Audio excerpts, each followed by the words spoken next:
So now we are going to start quadratic equation by formula. So how can we solve quadratic equation by using a formula? किसी भी quadratic equation को हम कैसे लिख सकते हैं? उसका जो स्टैंडर्ड फॉर्म होता है वो होता है ax square plus B x plus c equals to 0. ठीक है, तो इस अगर मुझे क्वाड्रेटिक इक्वेशन को सॉल्व करना है बाय यूजिंग फॉर्मूला, तो हमारे पास एक फॉर्मूला होता है जिसको हम कहते हैं श्रीधरा आचार्य फॉर्मूला. ठीक है, तो जब फॉर्मूला इज मुझे यहाँ पर क्या मिलेगा, x की वैल्यूज मिलेंगी. तो फॉर्मूला है -b plus minus square root B square -4ac upon 2a. तो ये हमारे पास क्या है, फॉर्मूला है to solve a quadratic equation. तो ये फॉर्मूले को ध्यान रखना है, ये फॉर्मूला हम यूज करने वाले हैं ना. अब इसी फॉर्मूले को यूज करते हुए हम लोग अपने आगे के क्वेश्चंस को सॉल्व करने वाले हैं. ठीक है, सो अगर इसका मैं एक एग्जांपल दे दूं वैसे कि क्या ए बी सी डी इस पे होगा क्या. लेट सपोज कि अगर हमारे पास एक क्वाड्रेटिक इक्वेशन दे दिया 2x square plus 3x plus let suppose 7 equals to 0. ठीक है, तो अगर मेरे को कुछ इस तरीके का क्वाड्रेटिक इक्वेशन दे दिया है, मुझे क्या करना है, इसके रूट्स निकालने हैं, यानी एक्स की वैल्यू निकालनी है. तो मैं कैसे निकालूंगा, इस फॉर्मूले को यूज करके निकाल सकता हूँ. ये वाला जो फॉर्मूला है, इसमें जो a की वैल्यू होगी वो कितनी हो जाएगी, a की वैल्यू हो जाएगी 2, b की वैल्यू हो जाएगी 3 और जो c की वैल्यू है वो हो जाएगी 7. अब इन्हीं वैल्यूज को हम क्या करेंगे, इस इक्वेशन में पुट करेंगे और x की वैल्यू निकालेंगे. Moving on, x square minus 4x plus 1 equals to 0. We have to solve this quadratic equation by using formula. So what we are going to do is, first we will write the quadratic equation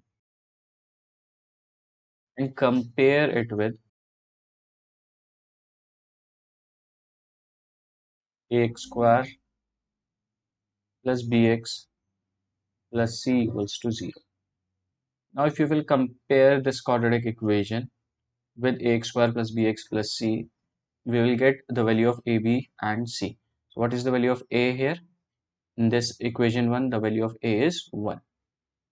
B is -4 and C is equal to 1. Okay, so now we know the value of A, B and C. हम लोग क्या करने वाले हैं, हम लोग यहाँ पे क्वाड्रेटिक इक्वेशन का जो फॉर्मूला हमने पढ़ा है उसको यूज करने वाले हैं. तो x equals to -b plus minus under root B square -4ac whole upon 2a. ठीक है, तो इस फॉर्मूले को यूज करेंगे. अब जहां जहां पे भी तुम्हें a मिल रहा है वहां पर a की वैल्यू 1 डाल देना, जहां b मिल रहा है वहां पर -4 और जहां c मिल रहा है वहां पे 1. तो अब ये सारी वैल्यूज को हम पुट करेंगे, तो देखते हैं क्या क्या हम बना सकते हैं, इस पे क्या इक्वेशन बन सकते हैं. ठीक है, सो b की वैल्यू कितनी है, -4 है. तो माइनस और b की वैल्यू कितनी है, -4 plus minus under root B square, यानी b की वैल्यू 4 है, -4 है तो -4 का स्क्वायर -4a की वैल्यू कितनी है, 1 है. तो इंटू 1 इंटू सी की वैल्यू कितनी है, वो भी 1 है. फिर होल अपॉन 2a, तो 2a की वैल्यू कितनी 1 है, तो 2 इंटू 1. अब हमारे पे जो x होगा वो कितना बन जाएगा, ये -4 इंटू -4 ये +4 हो जाएगा plus minus under root B square, 4 का स्क्वायर हमारे पे 16 हो जाएगा, पॉजिटिव 16 -4 अपॉन 2. ये इसको फर्दर हम सॉल्व करेंगे तो हमारी जो रूट के अंदर की जो वैल्यू उसको सॉल्व करेंगे तो ये कितना हो जाएगा, 12 अपॉन 2. अब क्या कर सकते हैं हम, अब 12 के फैक्टर्स निकाल लो. 12 के अगर हमने फैक्टर्स निकाल दिए हो जाएगा 2 6 3 3 1. तो यानी ये जो दो 2 है इसमें से एक 2 क्या हो जाएगा, एक 2 बाहर आ जाएगा और एक 2 अंदर आ जाएगा. तो यानी इसको अगर मैं रूट के फॉर्म पे लिखूंगा, so I will write it as 2√3 upon 2. Okay, अब क्या करना है, अब ये जो प्लस माइनस है ना, इसका मीनिंग क्या है कि एक बार 4 + 2 √3 अपॉन 2 हो जाएगा और एक बार 4 - 2 √3 अपॉन 2 हो जाएगा. ठीक है, तो इसको अलग अलग करके लिख लेते हैं. एक बार 4 + 2 √3 अपॉन 2 और एक बार हम लिख लेंगे 4 - 2 √3 अपॉन 2. अब क्या कर सकते हैं, ये जो 4 है, ये जो 4 है और ये 2 इंटू √3 है, इन दोनों में से ये दो टर्म होगी, इन दोनों में से हम क्या 2 को कॉमन ले सकते हैं, तो 2 को कॉमन ले लेंगे, ये लिखा जाएगा 2 प्लस √3 अपॉन 2। सो 2 से 2 कैंसिल हो जाएगा, हमारे पे एक जो फैक्टर बनेगा या x की जो वैल्यू आएगी एक, वो कितनी हो जाएगी 2 प्लस √3। और सेकंड केस पे भी हम ऐसे ही करेंगे, 2 को कॉमन ले लेंगे, यहाँ बचेगा 2 माइनस √3 अपॉन 2, 2 से 2 कैंसिल हो जाएगा और दूसरा बचेगा 2 माइनस √3। तो ये दोनों हमारे क्या निकल के आएंगे, फैक्टर्स निकल के आएंगे। तो 2 plus √3 2 minus √3 are factors of the following quadratic equation, या तुम बोल सकते हो roots of the following quadratic equation. Now moving on to the next question. So अब हमें देखा है 3x² minus 4x minus 4 equals to 0, इसको भी exactly वैसे ही सॉल्व करना है बाय यूजिंग फॉर्मूला। सो सबसे पहले क्या करोगे, इसको ax² plus bx plus c के साथ कंपेयर। सो a की वैल्यू अगर हम लिखते हैं तो कितनी हो जाएगी 3, b की वैल्यू देखेंगे तो -4 और c की वैल्यू लिखेंगे तो -4 अगेन। तो वही सेम फॉर्मूला लगाना है, minus B plus minus under root b² minus 4ac upon 2 है। इस फॉर्मूले को हर बार लिखते रहना, क्योंकि फॉर्मूले के भी मार्क्स मिलते हैं एग्जाम पे, ध्यान रखना इस चीज को। तो फॉर्मूला हमेशा लिखते रहना होता है, और लिखते भी रहोगे तो तुम्हें उसी के साथ ही याद होता चला जाएगा। अब b की वैल्यू कितनी है -4, तो माइनस, फिर b की वैल्यू डालेंगे तो -4 है, plus minus b², what is the value of b, it is -4, so -4², -4, value of a is 3 and value of c is -4, whole upon 2a, so 2 into 3, so it will become 4 plus -4² will become 16, minus it will become plus -4 into -4, it will become 16, positive 16, and 16 into 3 will become 48, whole upon 6. Now 4 plus minus 16 plus 48 will become 64 upon 6. Now 64 is the square of 8. Okay, so when we do 8 into 8, it will become 64. So we can write it as 8 into 8, and ये जो दो 8 है, अगर pair बन जाता है हमारे square पे, तो क्या हो जाएगा, एक 8 बाहर आ जाएगा। ठीक है, so we'll write it as 4 plus minus 8 upon 6. Now we will first add 4 plus 8 and then we will subtract it. So 4 plus 8, 12 upon 6, 6 1 ja, 6 2 ja. So the first root, one of the root is 2, one of the root is 2, and the second root is -4 upon 6. So it will become -2 upon 3. So the second root is -2 upon 3. Now the third question is 2x² plus 7 square root 7 x minus 7 equals to 0. So यहाँ पे क्या कर दो, value लिख दो। सबसे पहले A B C की, a की वैल्यू 2 है, b की वैल्यू √7 एंड c की जो वैल्यू है वो कितनी हो जाएगी, -7 हो जाएगी। अब फॉर्मूला लगा दो, x equals to minus B plus minus under root b² minus 4ac upon 2a। अब यहाँ पे क्या करते चले जाओ, वैल्यू डालते चले जाओ। तो माइनस b की वैल्यू कितनी है, √7 है, सो it will become -√7 plus minus what is the value of b here, √7 square -4, what is the value of a is 2 and c is -7, so 2 into a, value of a is 2, so x equals to -√7 plus minus √7, it will become 7 and it will become 56, 4. So x equals to -√7 plus minus 7 plus 56 will be 63 upon 4. Now 63 किसी का square नहीं होता है, square root इसका क्या होगा, किसी का भी नहीं होगा, तो हम इसके फैक्टर निकाल के देखते हैं। जितना हम रूट के बाहर निकाल सकते हैं, जितना पोर्शन इसका वो निकाल देंगे, ठीक है। 3 से हम इसको डिवाइड करेंगे, 3 2 जा 1 जा 3 7 जा 7 1 जा। सो स्क्वायर रूट 63 को हम क्या लिख सकते हैं, 3 रूट 7। सो -7 प्लस माइनस 3 रूट 7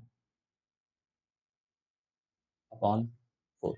अब हम दोनों टर्म में से रूट 7 को कॉमन ले सकते हैं, तो हम एक बार पहले ऐड कर देंगे 3 रूट 7 अपॉन 4, और एक बार हम क्या कर देंगे, सब्ट्रैक्ट कर देंगे, तो -7 3 रूट 7 अपॉन 4। सो दोनों में से हम क्या ले लेंगे, 7 रूट 7 को कॉमन ले लेंगे। So I am taking minus root 7 as common. So यहाँ पे कुछ नहीं बचेगा, यहाँ पे 1 बच जाएगा और यहाँ पे 3 अपॉन 4। अब इसको फर्दर सॉल्व करेंगे जब हम, तो हमारे पे -√7 इंटू -2 आएगा, राइट, इंटू -2 अपॉन 4। ये वाली जो वैल्यू हो जाएगी वो क्या बनेगी, -√7 अपॉन, ये जो वन ऑफ द रूट है वो कितना हो जाएगा, -√7 अपॉन 2। सॉरी, माइनस नहीं, प्लस हो जाएगा क्योंकि इसके पास भी माइनस था ना। ओके, सो ये प्लस हो जाएगा। ओके, सो जो दूसरी वैल्यू होगी, दूसरा रूट जो होगा वो कैसे निकालेंगे, हम लोग इसी में से दोनों को कॉमन ले लेंगे। तो मैं -√7 को यहाँ पर भी कॉमन ले लूँगा। यहाँ पे क्या बचेगा मेरे पास, 1 बचेगा और +3 बच जाएगा यहाँ अपॉन 4। सो -√7 इंटू 4 अपॉन 4, 4 से 4 कैंसिल हो जाएगा। सो -√7 जो है वो दूसरा रूट निकल के आ जाएगा मेरे पास। सो ये दो रूट होते हैं हमारे इस क्वाड्रेटिक इक्वेशन के, ठीक है। तो आई होप ये काफ़ी सिंपल लग रहा होगा, बहुत ज़्यादा सिंपल भी है। बस ये फॉर्मूला, अगर तुम्हें ये जो फॉर्मूला है ये याद होना बहुत ज़रूरी है। ये फॉर्मूला याद है तो तुम्हें बस क्या करना है, ए बी सी की जो वैल्यू है वो इस पर पुट करते जाना और नॉर्मल कैलकुलेशन जो है वो करते रहना है। Now moving on to the next question, इस पे भी वही करना है, ठीक है। 3x² -x -7 = 0 तुम्हें क्वाड्रेटिक इक्वेशन दे रखी है, इसको वही ए बी सी की वैल्यू यहाँ पे लिख देना, फॉर्मूला लगाना, फॉर्मूले पे वो वैल्यू को पुट कर देना। अब जो नेक्स्ट पार्ट यहाँ पे लिखा हुआ है ना, give your answer correct to 2 decimal places, तो तुम्हारा जो है आंसर आने वाला है वो डेसिमल प्लेसेस में आने वाला है, ठीक है। और तुम्हें कितने डेसिमल प्लेसेस तक निकालना है, तो 2 डेसिमल प्लेसेस तक निकालना है, आंसर देना है to, correct to 2 decimal places. तो तुम निकालोगे कितने में, 3 पे निकालोगे, 3 डेसिमल प्लेसेस तक निकालोगे, उसको राउंड ऑफ करके 2 डेसिमल प्लेस में आंसर लिख दोगे, ठीक है। सो इसको हम फटाफट से सॉल्व कर लेते हैं। तो a की वैल्यू यहाँ पे कितनी हो जाएगी, 3, b हो जाएगा -1, और जो c है वो हो जाएगा -7। सो फॉर्मूला लगाएंगे, x = -b plus minus √b² - 4ac upon 2a। सो x = -b, सो -b की वैल्यू -1 है तो -1 प्लस माइनस √ b की वैल्यू कितनी है, -1 का स्क्वायर 4, a की वैल्यू 3 और c की वैल्यू है -7, ठीक है। अब इसका क्या करना है, होल अपॉन 2a, a की वैल्यू कितनी है 3। जल्दी से इसको सॉल्व करते हैं, ये बन जाएगा 1 प्लस माइनस 1 प्लस 7 3 ज़ा 21, 21 इंटू 4 कर दो तो तुम्हारा जो आंसर आएगा वो 84, right, upon 6। x = 1 plus minus हो जाएगा √85 अपॉन 6। अब क्या करना है, वही सेम चीज कि एक बार प्लस करोगे, एक बार करोगे माइनस, तो पहले एक काम करते हैं, इसको रूट के बाहर ले आते हैं, है ना, 85 को। तो 85 के पहले फैक्टर्स निकाल लेते हैं।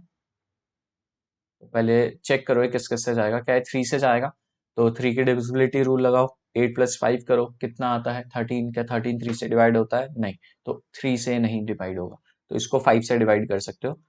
5 1 ज़ा 5 7 ज़ा, और फिर ये 17 1 ज़ा जा रहा है, राइट, क्योंकि 17 किसी से नहीं जाता। ओके, सो अब प्रॉब्लम क्या है कि यहाँ पे मेरे को 2 5 कोई भी ऐसा कोई नंबर नहीं है, कोई भी ऐसा फैक्टर नहीं है जो रिपीट हो रहा हो या 2 बार आ रहा हो या 2 से ज़्यादा बार आ रहा हो, तो मैं रूट के बाहर कुछ नहीं लेके आ पाऊंगा, मुझे डायरेक्टली 85 का जो स्क्वायर रूट की वैल्यू है वही पुट करनी पड़ेगी।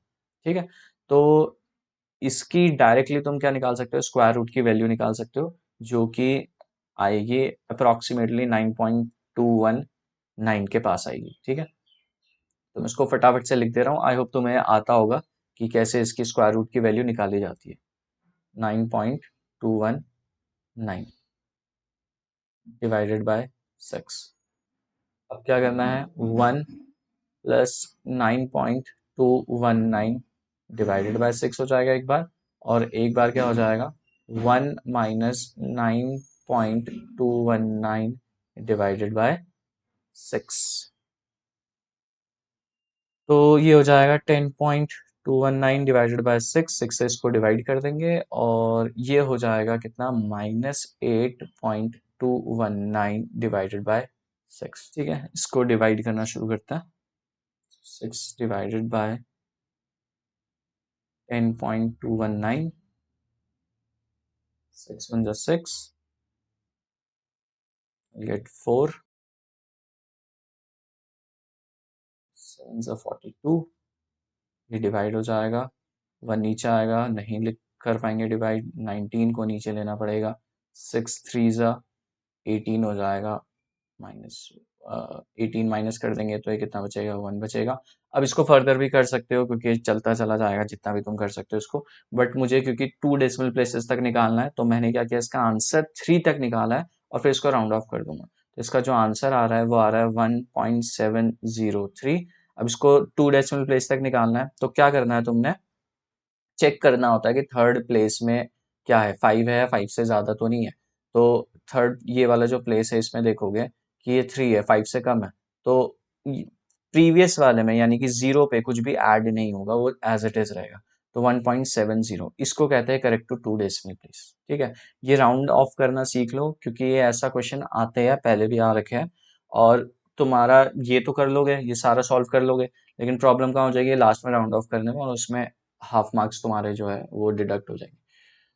तो वो अवॉइड करने के लिए सीखना जरूरी है। ठीक है, कि राउंड ऑफ कैसे करते हैं 2 डेसिमल प्लेस में। ध्यान रखना है 2 डेसिमल प्लेस बोला है तो 3 डेसिमल प्लेस तक तुम सॉल्व करोगे, और जो थर्ड डेसिमल प्लेस होगा उसको चेक करना वो 5 या 5 से बड़ा तो नहीं है।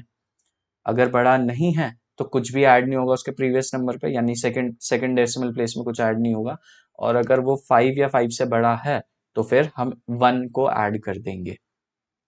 ठीक है, ऐसी अगर ये 3 डेसिमल प्लेस बोलता तो 4 डेसिमल प्लेस तक निकालते और 4th डेसिमल प्लेस को चेक करते कि वो 5 या 5 से बड़ा तो नहीं है। ठीक है, नेक्स्ट यहाँ पर भी सेम यही काम करना है, इसको भी हम डिवाइड करेंगे। ठीक है ना, एग्जैक्टली ऐसे ही डिवाइड करेंगे। चलो इसको भी मैं डिवाइड करके दिखाई देता हूँ, इधर कर देता हूँ डिवाइड। सो ये हो जाएगा 6, 8.219, 6 1 = 6, 2 डेसिमल आ जाएगा, 2 6 3 = 18, 4 1 आ जाएगा, 6 6 = 36, 5 6 9 ज़ा 54, और यहाँ पे 5 बच जाएगा, तो 3 डेसिमल प्लेस तक निकाल दिया, तो ये भी क्या बन गया, 1.369 बन गया। 2 डेसिमल प्लेस तक निकालना है, तो ये जो थर्ड वाला है, ये जो थर्ड वाला डेसिमल प्लेस है ये वाला, इसको देखो क्या ये 5 या 5 से बड़ा है, तो बिल्कुल ये 9 है, तो प्रीवियस वाले में से प्रीवियस वाले में क्या कर देंगे हम, +1 कर देंगे, तो कितना हो जाएगा, 1.37, ये वैल्यू आ जाएगी इसकी। ठीक है, सो आई होप तुम्हें राउंड ऑफ करना आ गया होगा, करेक्ट 2 डेसिमल प्लेस निकालना आ गया होगा। अब करेक्ट टू चाहे कितना भी डेसिमल प्लेस हो, यही रूल फॉलो करना है। 3 डेसिमल प्लेस बोला है तो 1 डेसिमल प्लेस ज्यादा निकालोगे, 4 बोला है तो 1 डेसिमल प्लेस ज्यादा निकालोगे। ठीक है, तो solve the equation 4x² - 7x + 2 = 0 and give your answer correct to 2 significant figures. ठीक है, तो इसको भी वैसे ही सॉल्व करना है जैसे हमने पहले किया था, बस डिफरेंस क्या है, पहले वाले क्वेश्चन पे हमें पूछा गया था करेक्ट टू 2 डेसिमल प्लेस, और इस क्वेश्चन पे हमें पूछा जा रहा है करेक्ट टू 2 सिग्निफिकेंट फिगर्स। तो सॉल्व करने का तरीका भैया एग्जैक्टली सेम है, बस तुम्हें ध्यान क्या रखना है, सिग्निफिकेंट फिगर्स क्या होता है। तो इस वाले को मैं सॉल्व नहीं कर रहा हूँ, मैं तुम्हें बस ये बता दे रहा हूँ सिग्निफिकेंट फिगर्स क्या होता है। तो सिग्निफिकेंट फिगर्स के ना कुछ रूल्स होते हैं, तो जो सबसे पहला रूल होता है वो होता है कि जितने भी तुम्हारे नॉन जीरो नंबर्स होंगे वो क्या होंगे, तुम्हारे सिग्निफिकेंट फिगर्स में माने जाएंगे। तो all non zero digits are significant.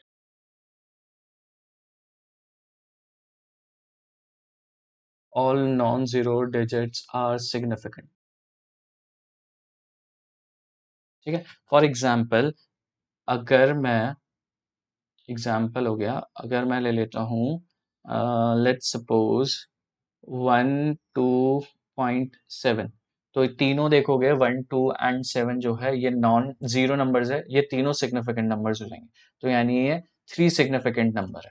ठीक है, वन है जिसमें, टू है और सेवन है, क्योंकि यहाँ पे जीरो नहीं है तो सारे नॉन जीरो नंबर सिग्निफिकेंट में काउंट किए जाएंगे।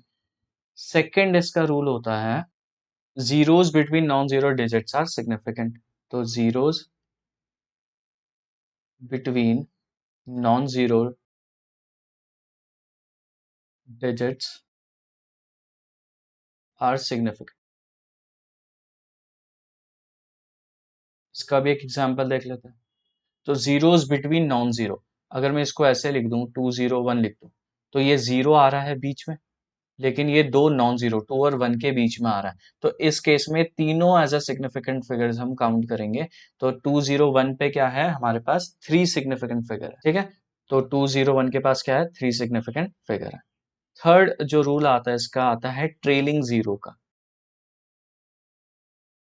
ट्रेलिंग जीरोस का, ट्रेलिंग जीरो मतलब जो पीछे जीरो आ रहे हैं। अब पीछे किस तरीके से आ रहे हैं जीरो, उस पर डिपेंड करेगा कि ये सिग्निफिकेंट फिगर होगा या नहीं होगा। लेट सपोज अगर मैं 120 ले लेता हूँ, तो ये ट्रेलिंग जीरो है, ये वाला जीरो पीछे आ रहा है, लेकिन ये बिना डेसिमल के बाद नहीं आ रहा है ट्रेलिंग जीरो, बिना डेसिमल के ही आ रहा है या डेसिमल से पहले आ रहा है। तो इस जीरो को मैं as a significant figure count नहीं करूंगा। तो 201 के पास कितने सिग्निफिकेंट फिगर्स है, टू ही है। ठीक है, कौन कौन से, वन और टू, तो इसके पास टू सिग्निफिकेंट फिगर्स है। वही अगर मैं एक और एग्जांपल ले लूं, 1.20 लिख दूं, तो यहाँ पे जो ट्रेलिंग जीरो आ रहा है वो डेसिमल के बाद आ रहा है। तो इसका मतलब है यहाँ पे ये तीनों के तीनों, वन टू और जीरो सिग्निफिकेंट फिगर्स होंगे। यहाँ पे थ्री सिग्निफिकेंट फिगर्स मेरे को देखने को मिलेंगे। ये रूल होता है ट्रेलिंग जीरो का। ठीक है, लास्ट जो रूल हमें याद रखना है वो है leading zero. Leading zeros, leading zeros. अब लीडिंग जीरोस का क्या है रूल, लीडिंग मतलब जो पहले जीरो आएंगे। अब मान लो कि अगर मैं कुछ लिख देता हूँ कुछ इस तरीके से, 0.00000217। ठीक है, तो ये जो जितने भी आगे जीरो आ रहे हैं, ये वाला, ये यहाँ से लेकर पूरे यहाँ तक, ये जीरोस को हम काउंट ही नहीं करेंगे एज अ सिग्निफिकेंट फिगर, क्योंकि ये लीडिंग जीरोस है, पहले जीरो आ रहे हैं, इसकी कोई वैल्यू नहीं मानी जाएगी। अब इसके बाद जो आ रहा है हमारा 217, ये तीनों as a significant figures count होंगे। तो इस केस में कितने, थ्री सिग्निफिकेंट फिगर्स हो गए। अगर लेट सपोज इसके आगे मैं दो जीरो और लगा दूं, दो जीरो और लगा दूं ऐसे, तो यहाँ पे ये सबको सिग्निफिकेंट फिगर काउंट करूंगा मैं, 21700। क्यों, क्योंकि डेसिमल के बाद अगर तुम देखोगे तो डेसिमल के बाद जीरो आ रहा है, और ये दो जीरो जो है ये वाले, ये ट्रेलिंग जीरो है, और ट्रेलिंग जीरो को डेसिमल के बाद हम काउंट करते हैं, हमने इस वाले एग्जांपल पे देखा था। तो इस पे भी ये काउंट होगा फिर। ठीक है, क्लियर है। बट अगर मैं ये जीरो लास्ट के ये वाले जीरो हटा दूं, तो सिर्फ 217 as a significant figure count होगा, यानी थ्री सिग्निफिकेंट फिगर्स होंगे। सेम इसको ये रूल्स जो है इनको फॉलो करना है, ये चार रूल्स को, और ये चार रूल्स को इस पे, इसी क्वेश्चंस पे तुम अप्लाई करोगे। पहले इसको सॉल्व करना, क्वाड्रेटिक इक्वेशन को नॉर्मली जैसे हम सॉल्व करते हैं, फिर वही एक्स की दो वैल्यूज निकल के आ जाएगी। दोनों हो सकता है डेसिमल में निकल के आए, दोनों डेसिमल पे ही आएगी वैसे, दोनों डेसिमल में आएगी, उसको डिवाइड करना और यही रूल्स उस पर अप्लाई कर लेना। टू, अब इसमें टू सिग्निफिकेंट फिगर्स तक बोला है, तो तुम्हें एक काम करना है, डेसिमल के बाद टू डिजिट्स तक निकाल देना। ठीक है, टू तक निकाल देना, और अगर राउंड ऑफ करना होगा तो राउंड ऑफ भी इसको कर सकते हो, और फिर चेक करना, राउंड ऑफ करने के बाद चेक करना सिग्निफिकेंट फिगर्स बन रहे हैं नहीं बन रहे। ठीक है, so moving on, solve the quadratic equation x square minus three x plus three equals to zero, give your answer to two significant figures. इसको भी एग्जैक्टली exactly वैसे ही सॉल्व करना है, और तो ये तुम्हारा होमवर्क होगा इसको सॉल्व करना, और मुझे कमेंट पे नीचे बताना कि ये सॉल्व हुआ या नहीं हुआ, इसका आंसर क्या आ रहा है। ठीक है, अगर नहीं होगा तो मैं नेक्स्ट वीडियो में इसको इसको सॉल्व करके दिखा दूंगा कैसे हम सॉल्व करते हैं। सिग्निफिकेंट फिगर्स ही निकालना है, इसमें भी 2 सिग्निफिकेंट फिगर्स, तो इसको तुम सॉल्व कर लोगे क्योंकि तुम्हें सिग्निफिकेंट फिगर्स मैंने बता दिए कैसे निकाले जाते हैं। ठीक है, now solve the quadratic equation. अब इसको सॉल्व करना है, तो ये देखोगे तुम्हें क्वाड्रेटिक इक्वेशन के फॉर्म पे नहीं दे रखा, तो इसको पहले क्वाड्रेटिक इक्वेशन बनाना पड़ेगा। इसको क्वाड्रेटिक इक्वेशन कैसे बनाएंगे, एलसीएम ले लेंगे पहले, तो एलसीएम लेंगे तो ये बनेगा एक्स एक्स माइनस टू। अब एलसीएम ले लिया है, तो इस वाले के पास देखोगे तो एक्स है, एक्स माइनस टू नहीं है, तो ऊपर नीचे एक्स माइनस टू मल्टीप्लाई होगा, तो ये एक्स माइनस टू आ जाएगा। और इस वाले के पास एक्स माइनस टू के पास एक्स नहीं है, तो यहाँ पर ये एक्स मल्टीप्लाई हो जाएगा, तो minus x equals to three. Cross multiply कर देंगे तो ये हो जाएगा x minus two minus x equals to three x x minus two. तो एक्स और एक्स कट गए, minus two equals to three x square minus six x. इसको क्वाड्रेटिक इक्वेशन के फॉर्म पे ऐसे लिख देंगे, three x square minus six x, minus two को दूसरी साइड लेके आएंगे तो plus to equals to zero. तो एक क्वाड्रेटिक इक्वेशन बन गई है। अब तुम्हारे पास ए की वैल्यू कितनी है, थ्री, बी की वैल्यू कितनी हो गई है, माइनस सिक्स, और सी की वैल्यू कितनी हो गई है, टू। तो तुम्हारे पास ए बी सी इन तीनों की वैल्यूज तुम्हें मिल चुकी है। अब इसको क्या करना है, ये फॉर्मूले पे लगा देना है, x equals to minus B plus minus B square minus four A C upon two a. इस फॉर्मूले पे अब ये वैल्यूज को पुट करो और सॉल्व करना, इसका आंसर तुम्हारे पास आ जाएगा। अब यहाँ पर देखोगे ना, ये लिखा है कि x should not be equals to zero और टू। इसका मतलब है कि अगर x की वैल्यू, दो वैल्यूज आएगी x की, उनमें से अगर कोई भी एक वैल्यू जीरो और टू आती है तो उसको हम कंसिडर नहीं करेंगे। और एक बात मैं बता दूं, कभी वो जीरो और टू आएगी नहीं। ठीक है, अगर वो बोला है ना कि x is not equals to zero और टू, तो वो आती भी नहीं है। ठीक है, ध्यान रखना। लेकिन अगर बाई चांस अगर आ भी जाती है तो हम उसको कंसिडर नहीं करते हैं फिर। ठीक है, सो चलो मैं इसको सॉल्व कर ही देता हूँ। तो x equals to minus b, तो ये बन जाएगा माइनस बी की वैल्यू कितनी है, minus six plus minus B square, minus six का स्क्वायर हो जाएगा thirty six, minus four A C. So what is a is three and c is two upon two A जो कि six हो जाएगा। So x equals to six plus minus thirty six, ये four three ज़ा twelve, twelve two ज़ा 24 हो जाएगा। 36 minus 24 कितना हो जाएगा, जाएगा 12 अपॉन सिक्स। सो 12 को हम कैसे लिख सकते हैं, two root three upon six. कैसे आएगा टू रूट थ्री, फैक्टर्स निकाल लेना है यहाँ पे 12 के। 12 के जब फैक्टर्स निकालोगे तो टू सिक्स ज़ा, टू थ्री ज़ा, थ्री वन ज़ा, तो दो टू में से एक टू बाहर लिख देंगे, थ्री एक ही है तो इस तरीके से लिख दिया जाएगा। ठीक है, तो एक बार क्या करना है, six plus two root three upon six करना है, और एक बार क्या करना है, six minus two root three upon six करना है। तो टू कॉमन ले लेंगे, तो three plus root three upon six, two one ज़ा, टू थ्री ज़ा, the answer will be three plus root three upon three. और सेकेंड टाइम क्या हो जाएगा, फिर से टू कॉमन ले लेंगे, three minus root three upon six, so two one ज़ा, टू थ्री ज़ा, the answer will be three minus root three upon three. ये हमारा क्या आ जाएगा, आंसर आ जाएगा three minus root three upon three and three plus root three upon three. ये दोनों हमारे आंसर्स होंगे। ठीक है, root of the quadratic equation. Now अब ये देखोगे तो तुम्हें क्वाड्रेटिक इक्वेशन थोड़ी अजीब सी लगेगी है, राइट, बट घबराना नहीं है, बहुत ईजी है। इसको सिंपली बस A X square plus B x plus C के साथ कंपेयर करो। ठीक है, तो इस इक्वेशन को मैं दोबारा से लिख लेता हूँ, एक्स माइनस ए प्लस टू ए प्लस वन। अब इसको अगर तुम ध्यान से देखोगे ना, तो एक्स स्क्वायर चेक करो, एक्स स्क्वायर के साथ क्या आता है, ए आता है, तो ए कुछ नहीं है तो इसका मतलब वन होगा। फिर एक्स के साथ बी आता है, कुछ नहीं है उसके साथ, तो यानी वन होगा। और जो रिमेनिंग पार्ट होता है, पूरा रिमेनिंग पार्ट, ये सी ही बोला जाएगा। ठीक है, क्योंकि इसके साथ कोई एक्स तो है नहीं, तो ये सी ही बोला जाएगा, पूरा सी होगा, ध्यान रखना है। तो माइनस ए प्लस टू ए प्लस वन, ये तुम्हारी सी की वैल्यू हो जाएगी। अब इसको तुम सॉल्व कर सकते हो, जैसे कि तुम मल्टीप्लाई कर दो सी को, ये सी की वैल्यू को, ए को मल्टीप्लाई कर दोगे ए के साथ, ए स्क्वायर हो जाएगा।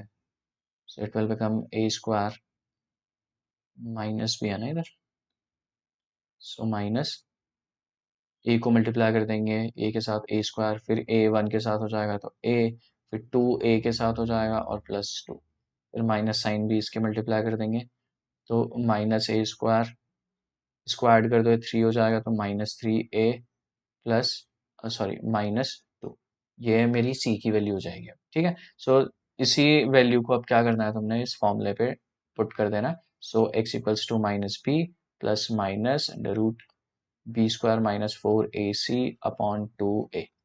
ठीक है, इसमें पुट कर देंगे तो b की वैल्यू कितनी है, वन है, तो minus one plus minus B square, one का स्क्वायर वन ही होगा, minus four A, four into one into C, four into one one and into C, C is this one, minus A square minus three A minus two, ये C की value होगी। नीचे कितना आ जाएगा, ए की value one है तो to ही रहेगा। उसको फर्दर सॉल्व करेंगे, सो इसको फर्दर सॉल्व करने से हो जाएगा minus one plus minus one minus four को मल्टीप्लाई कर देंगे तो हो जाएगा minus minus plus four A square plus twelve A plus eight divided by two. So minus one plus minus, इसको सॉल्व करो, four A square plus twelve A ये तो होगा नहीं, एट प्लस वन नाइन हो गया, तो ये क्वाड्रेटिक इक्वेशन ही बन गई है रूट के अंदर फिर से, plus twelve A plus nine divided by to. अब इस क्वाड्रेटिक इक्वेशन को सॉल्व करना है। अब इसमें हुआ क्या, क्वाड्रेटिक इक्वेशन के अंदर ही एक और क्वाड्रेटिक इक्वेशन बन गई है मेरे पास। ठीक है, तो अब four A square plus twelve A plus nine को तुम सॉल्व कर सकते हो। कैसे सॉल्व करोगे, यही फॉर्मूला लगा दो रफ में और उसको सॉल्व कर लो, दो फैक्टर्स निकाल देना, या फिर क्या करो इसको स्प्लिटिंग द मिडिल टर्म जो हमने सीखा था उसको यूज करके इसको क्या कर दो, स्प्लिट कर दो, ट्वेल्व ए को स्प्लिट कर देंगे और यहाँ में से दो फैक्टर्स निकाल के जो भी रूट के बाहर आ पाएगा हम उसको लेके आ जाएंगे। Will become one minus plus, अब ये a की वैल्यू इस केस में कितनी हो गई है, a की वैल्यू हो गई है हमारे पास फोर, b हो गया है ट्वेल्व और c हो गया है nine. So a into C कितना हो जाएगा, a into C, four nine जा हो जाएगा 36। ठीक है, सो a इंटू सी हमारे पास कितना आ जाएगा, 36 आ जाएगा। अब इस 36 के क्या निकालने होते हैं, फैक्टर्स निकालने होते हैं।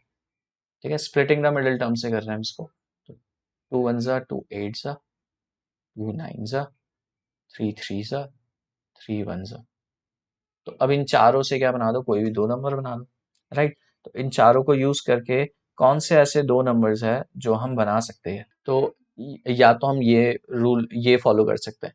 दूसरा हम वैसे इसमें एक और चीज जो है वो हम कर सकते हैं, जो मैं यहाँ पे हमें दिख पा रहा है कि ये जो four A square plus twelve A plus nine है ये होल स्क्वायर का फॉर्मूला बन सकता है। ठीक है, अच्छा दोनों में क्या फर्क है, अगर मैं इसको स्प्लिट कर देता तब क्या होता, तभी भी कुछ फर्क नहीं होता, वो घूम फिर के वही बन जाना था उसने। ठीक है, आंसर सेम ही आएगा दोनों केसेस में, उसकी टेंशन नहीं है, वो सेम ही रहना। तो यहाँ पर अगर मुझे दिख रहा है कि ये होल स्क्वायर का फॉर्मूला बन सकता है अगर ये रूट के अंदर वाला, तो वो और ज्यादा बढ़िया हो गया मेरे लिए, इजी हो जाएगा यानी जल्दी हो जाएगा। ठीक है, so four A square plus twelve A plus nine जो हो गया इसको मैं ऐसे लिख सकता हूँ, तो मैं रफ में दिखाऊं तो इसको हम ऐसे लिख सकते हैं, two A square plus nine को हम लिख सकते हैं three square plus two into three into two A. ठीक है, तो टू इंटू ए बी, तो three two six, six two twelve A वही बन रहा है। ठीक है, तो अब ये देखोगे तो A square plus B square plus two A B, तो यहाँ पे फॉर्मूले पे डाल दो, तो ए कितना हो गया हमारा, टू ए प्लस थ्री क्या हो गया मेरा बी, थ्री बी हो गया इसका square divided by to, minus one plus minus, अब ये जो टू ए प्लस थ्री का होल स्क्वायर है तो एक बाहर आ जाएगा। होल स्क्वायर का मतलब क्या होता है वैसे, होल स्क्वायर को ना हम ऐसे भी लिख सकते हैं, कभी भी एग्जैक्टली सेम नंबर, जैसे कि ये टू ए प्लस थ्री है और इसको मैं मल्टीप्लाई कर दूं टू ए प्लस थ्री से ही, एग्जैक्टली सेम है दोनों, तो ये हमेशा होल स्क्वायर ही बनेगा। अगर ये टू ए माइनस थ्री होता, ये मल्टीप्लाई हो रहे होते तो तभी भी होल स्क्वायर बनता, लेकिन 2a माइनस 3 का होल स्क्वायर बनता है वो, ठीक है। सो इसका मतलब हो गया कि ये दो फैक्टर्स बन गए, दो फैक्टर्स में से एक ये बाहर आ जाएगा। जब हम स्प्लिटिंग द मिडिल टर्म करते हैं ना, तो दोनों फैक्टर्स हमारे यही बन रहे होते थे, तभी भी सेम बनते हैं, ठीक है, सॉल्व करने के बाद। बस ये होता है कि उसमें 2-3 स्टेप बढ़ जाते हैं एक्स्ट्रा, और कुछ नहीं। सो इसमें से 2a प्लस 3 जो है वो बाहर आ जाएगा अपॉन 2। सो एक बार 1 जो होगा ऐड हो जाएगा 2a प्लस 3/2 के साथ, और एक बार क्या हो जाएगा, ये 1 सब्ट्रैक्ट हो जाएगा 2a प्लस 3/2 के साथ। सो यहाँ पे हो जाएगा ये 2a प्लस 2/2, 2 कॉमन ले लेंगे तो 2 से 2 कैंसिल हो जाएगा, a प्लस 1, 2 से कैंसिल, a प्लस 1 आंसर आ जाएगा इसका। ये हो गया a प्लस 1, एक फैक्टर तो ये बन गया। सो इधर भी हम सेम कर देंगे। सो अच्छा, इधर ये -2a प्लस 3 होगा, ठीक है। सो -1 -2a -3/2, -1 -3 कितना हो जाएगा, -4। सो -4 -2a/2, हम इसमें से क्या है -2 कॉमन ले लेंगे तो यहाँ क्या बचेगा, यहाँ पे बच जाएगा 2 -2 प्लस a अपॉन 2, 2 से 2 कैंसिल हो जाएगा, तो इसको मैं इधर लिख दे रहा हूँ, ठीक है। स्पेस कम हो गई है। सो ये माइनस जो है इधर, ये मल्टीप्लाई हो जाएगा, ये बन जाएगा माइनस, या इसको हम ऐसे ही छोड़ देते हैं, ठीक है। माइनस साइन मल्टीप्लाई करके भी लिख सकते हो, यानी इसको -a -2 भी लिख सकते हो, या -a+2 भी करके ऐसे लिख सकते हो। तो ये दूसरा रूट हमारे पास निकल के आ जाएगा, ठीक है। तो ये हमारा क्या है, क्वाड्रेटिक इक्वेशन का, इस क्वाड्रेटिक इक्वेशन के दो रूट्स। आई होप तुम्हें फॉर्मूला यूज करना अब समझ में आ गया होगा कि हम कैसे फॉर्मूला यूज करके क्वाड्रेटिक इक्वेशन को सॉल्व करते हैं। इसको भूलना मत बिल्कुल भी, और लाइटली मत लेना, क्योंकि आगे तुम जब भी इक्वेशंस तुम्हारी बनेगी ना, क्वाड्रेटिक इक्वेशन और आगे बनेगी, ठीक है। सिर्फ इस चैप्टर में नहीं, आगे भी जब तुम सॉल्व करोगे, हो कई बार ट्रिग्नोमेट्री में भी तुम्हें क्वाड्रेटिक इक्वेशन लगानी पड़ जाती, तो आगे काम आएगा ये। सिर्फ 10th में भी नहीं, इन फ्यूचर तुम्हारे हमेशा काम आएगा, तो इसको अच्छे से याद रख लेना फॉर्मूले को। इवन तुम्हें जो स्प्लिटिंग द मिडिल टर्म है वो वाला मेथड भी, उसको भी अच्छे से, वो भी अच्छे से तुम्हें आना चाहिए। ये दोनों मेथड तुम्हें अच्छे से आना चाहिए। कई बार क्या होता है, हम लोग जर्नली वैसे splitting the middle term he use करते हैं, आगे जब भी हम इक्वेशन, क्वाड्रेटिक इक्वेशन के फॉर्म पे कुछ भी आएगा, तो हम स्प्लिटिंग द मिडिल टर्म से सॉल्व कर लेंगे उसको। जर्नली हम उसी को यूज करेंगे 90-95% ऑफ द केस में। लेकिन कई बार क्या होता है कि हम लोग क्वाड्रेटिक इक्वेशन का फॉर्मूला भी यूज कर लेते हैं, जब हमें लगता है कि स्प्लिटिंग जो हो जाएगी वो हो तो जाएगी, लेकिन वो टाइम कंज्यूमिंग हो रहा है, ठीक है। यानी कि उसमें हिट एंड ट्रायल करके दो नंबर बनाने और बन नहीं पा रहे हो, नंबर ऐसे कॉम्प्लिकेटेड है, तो हम फिर ये धराचार्य फॉर्मूला, श्री धराचार्य फॉर्मूला यूज कर लेते हैं। जैसे कि इस केस में तुम देख सकते हो, इसमें स्प्लिटिंग करना थोड़ा सा तुम्हारे लिए कॉम्प्लिकेटेड हो सकता है, राइट। अगर इस क्वेश्चन को, इस सेम सिमिलर क्वेश्चन को मैं, ये वाले क्वेश्चन को बोल दूं कि इसको स्प्लिटिंग द मिडिल टर्म से करो, तो तुम्हें एक्स को स्प्लिट करने में प्रॉब्लम हो सकती है, लेकिन ये इस फॉर्मूले से इजीली हो गया तुम्हारा सॉल्व, ठीक है। वही जो तुम्हारे रूट वाले आ जाते हैं, कभी बीच में कुछ √7 ऐसे कुछ दे दिया, उसको स्प्लिट करना, उसको भी कर सकते हैं, ऐसा नहीं है, बट काफी ज्यादा हिट एंड ट्रायल या बहुत ज्यादा दिमाग लगाने की जरूरत पड़ेगी, उस पर सोचने की ज्यादा जरूरत पड़ेगी। लेकिन अगर तुम्हें फॉर्मूला आता है तो डायरेक्टली तुम फॉर्मूले पे वैल्यू डालो और तुरंत अपने आप ही आंसर आ जाएगा, नॉर्मल कैलकुलेशन कर, ठीक है। तो इसलिए इंपॉर्टेंट है, इसको ध्यान रखना है। नेक्स्ट जो हम पढ़ेंगे वो होगा nature of the root of the quadratic equation, जिसको हम डिस्क्रिमिनेशन भी कहते हैं। तो डी की वैल्यू जो तुमने पढ़ा होगा उसको निकालना सीखेंगे, और क्या नेचर होता है, कौन कौन सी क्वाड्रेटिक इक्वेशन की वैल्यू निकल जाती है और कौन सी नहीं निकल पाती है, ये सारी चीजें हम सॉल्व करेंगे नेक्स्ट।